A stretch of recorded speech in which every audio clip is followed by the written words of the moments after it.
Hello అండి, అందరికీ నమస్తే. కిరణ్ మామ్ డైలాగ్స్కి స్వాగతం అండి. ఎలా ఉన్నారండి? అందరూ బాగున్నారా? నేనైతే చాలా బాగున్నానండి. మీరందరూ కూడా బాగుండాలని మనస్ఫూర్తిగా కోరుకుంటున్నాను. అయితే ఈరోజు యాష్ కడ్ అంటే బూడిద గుమ్మడి కాయ జ్యూస్ని ఎలా తయారు చేసుకోవాలో చూద్దామండి. దీనిని పైనున్న తొక్క తీసేసి చక్కగా వాటిని ముక్కల కింద కట్ చేసుకోవాలండి.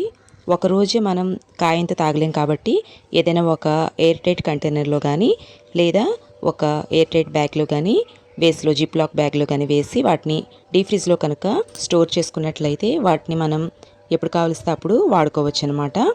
అయితే వీక్లీ థ్రైస్ అయినా తీసుకున్నట్లయితే హెల్త్కి చాలా మంచిదండి ఈ జ్యూస్ని. వీటిని చిన్న చిన్న ముక్కల కింద కట్ చేసుకొని మిక్సీ జార్లో వేసి చక్కగా జ్యూస్ చేసుకోవాలండి. ఇందులో ఆల్రెడీ వాటర్ ఉంటుంది కాబట్టి మనం ఎక్కువగా ఇంకా వాటర్ వేయాల్సిన అవసరం లేదు. చక్కగా వాటిని స్ట్రైనర్తో కానీ లేక ఏదైనా కాటన్ క్లాత్లో కానీ వడగట్టుకొని చేసుకున్నట్లయితే మనకి పలచగా ఉండే ఒక జ్యూస్ అనేది ప్రిపేర్ అవుతుందన్నమాట. తాగడానికి కూడా బాగుంటుందండి. తేనె లేదా నిమ్మరసం కాస్త మిరియాల పొడి కలుపుకొని కూడా దీన్ని తీసుకోవచ్చండి. హెల్త్ కూడా చాలా మంచిది.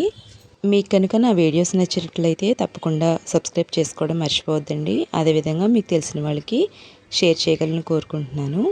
థ్యాంక్స్ ఫర్ వాచింగ్ అండి. Thank you.